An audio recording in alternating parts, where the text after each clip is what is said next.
आकाशवाणी मध्य प्रदेश से प्रस्तुत हैं प्रादेशिक समाचार।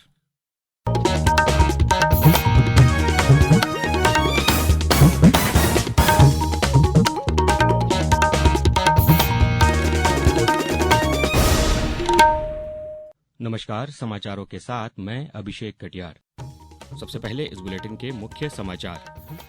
प्रधानमंत्री नरेंद्र मोदी आज दिल्ली में 12,200 करोड़ रुपए की लागत से विकास परियोजनाओं का उद्घाटन और शिलान्यास करेंगे। केंद्रीय ऊर्जा मंत्री प्रहलाद जोशी ने ओंकारेश्वर में फ्लोटिंग सौर परियोजनाओं को बताया अनोखा, कहा यह देश के लिए बनेगी मिसाल। राज्यपाल मंगूभाई पटेल ने कार्य और परिवार में संतुलन के महत्व पर दिया जोर। और 2 दिन बाद शुरू होगा तेज ठंड का एक और दौर। आज ग्वालियर चंबल के कई जिलों में रहेगा घना कोहरा। अब समाचार विस्तार से।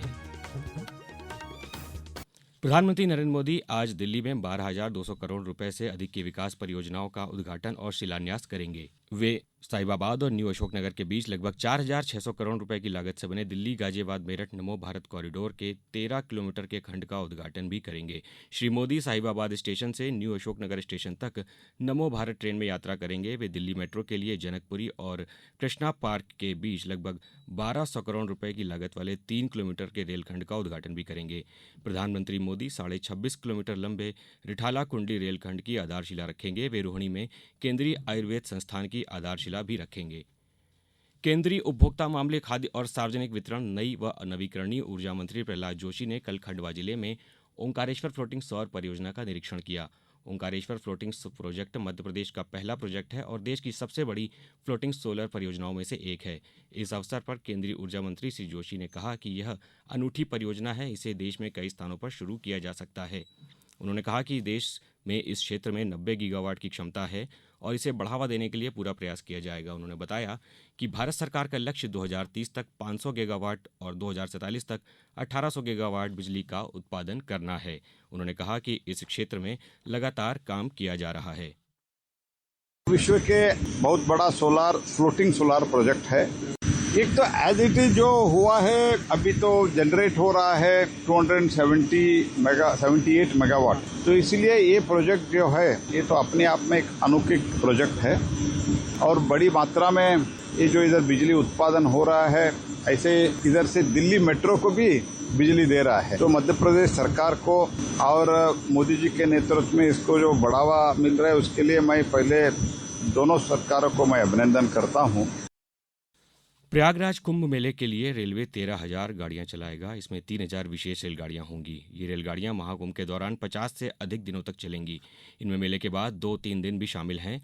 महाकुंभ में लगभग 40 करोड़ लोगों के आने की संभावना है। उत्तर प्रदेश में प्रयागराज में महाकुंभ इस महीने की 13 तारीख से 26 फरवरी तक चलेगा।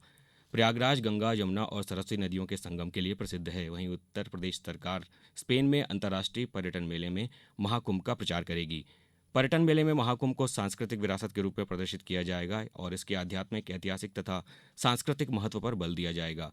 राज्य के पर्यटन विभाग ने इसे अंतर्राष्ट्रीय स्तर पर प्रदर्शित करने के लिए योजना तैयार की है ताकि कुंभ की भव्यता को बल मिले। इस भव्य कार्यक्रम के लिए दुनिया भर से लोगों को आमंत्रित किया जाएगा और उत्तर प्रदेश के अन्य पर्यटन आकर्षणों को भी बढ़ावा दिया जाएगा। अब समाचारों में वक्त है एक ब्रेक का। ये समाचार आप आकाशवाणी मध्य प्रदेश से सुन रहे हैं। हमारे समाचारों को अब आप कभी भी और कहीं भी अपनी सुविधा के अनुसार सुन सकते हैं। ये समाचार बुलेटिन YouTube, X प्लेटफॉर्म और Facebook पर AIR न्यूज भोपाल पेज पर सुने जा सकते हैं। इसके अलावा आप हमारी वेबसाइट newsonair.gov.in पर अथवा न्यूज ऑन AIR ऐप पर भी समाचार सुन सकते हैं। समाचारों में पुनः एक बार आपका स्वागत है। राज्यपाल मंगूभाई पटेल ने कहा है कि जीवन में कार्य और परिवार में संतुलन बनाकर रखना जरूरी है। परिवार के सदस्यों के प्रति आत्मीय व्यवहार और जिम्मेदारियों के प्रति सजग होना आवश्यक है। उन्होंने कहा कि प्रयास करें कि जिस उत्साह के साथ घर से जाएं, उसी प्रसन्नता के साथ घर आएं। श्री पटेल कल भोपाल में मध्य प्रदेश वित्त सेवा अधिकारी संघ द्वारा आयोजित सर्विस मीट गेट टुगेदर के समापन समारोह को संबोधित कर रहे थे। राज्यपाल ने कहा कि वित्त शासन प्रशासन की रीढ़ होती है।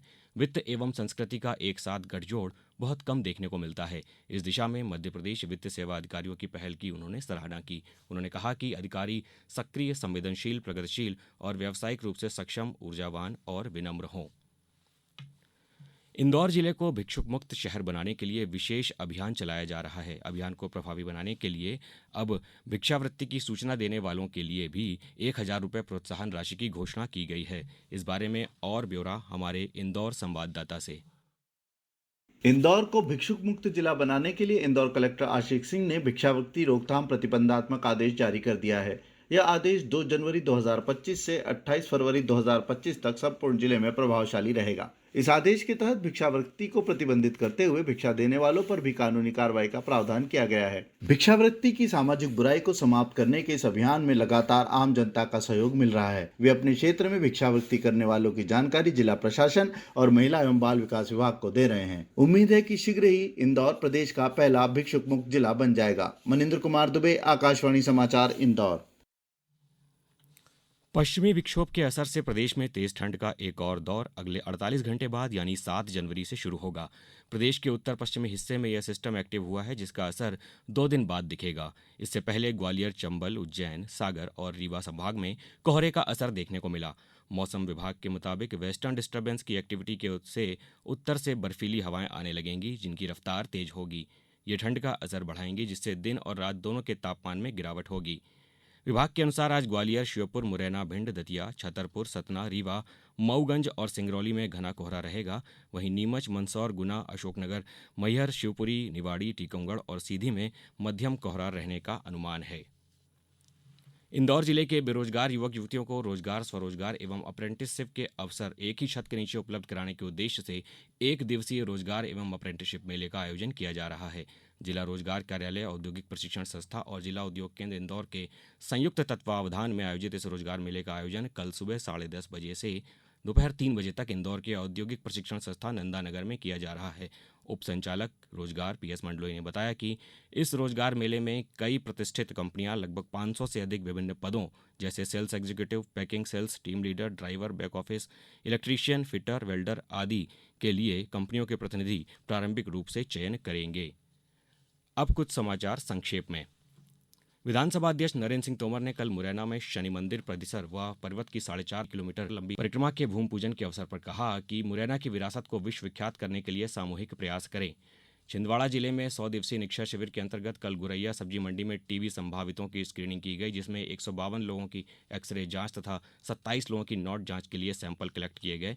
मिशन नेत्र ज्योति पायलट प्रोजेक्ट के तहत मंडला जिले में 6 से 18 वर्ष की आयु के बच्चों तथा 45 वर्ष से अधिक आयु के वयस्क नागरिकों की स्क्रीनिंग की जाएगी। कीटनाशक गुण नियंत्रण हेतु आगरमालवा कृषि एवं किसान कल्याण विभाग कल से 31 जनवरी तक जिले में अभियान चलाएगा। पन्ना जिले में 19 जनवरी से 26 जनवरी तक अखिल भारतीय फुटबॉल टूर्नामेंट का आयोजन छत्रसाल स्टेडियम में होगा। इसमें 16 टीमें शामिल होंगी। खंडवा में गुरु गोविंद सिंह महाराज का 358वां प्रकाश उत्सव 26 दिसंबर से 6 जनवरी तक गुरुद्वारा कलगीधर साहब आनंद नगर में उत्साह से मनाया जा रहा है। अंत में मुख्य समाचार एक बार फिर। प्रधानमंत्री नरेंद्र मोदी आज दिल्ली में 12,200 करोड़ रुपए की विकास परियोजनाओं का उद्घाटन और शिलान्यास करेंगे। केंद्रीय ऊर्जा मंत्री प्रहलाद जोशी ने ओंकारेश्वर में फ्लोटिंग सौर परियोजना को बताया अनोखा, कहा यह देश के लिए बनेगी मिसाल। राज्यपाल मंगू पटेल ने जीवन में कार्य और परिवार में संतुलन के महत्व पर दिया जोर। और 2 दिन बाद शुरू होगा ठंड का दौर। आज ग्वालियर, चंबल के कई जिलों में रहेगा घना कोहरा। इस बुलेटिन में बस इतना ही। नमस्कार।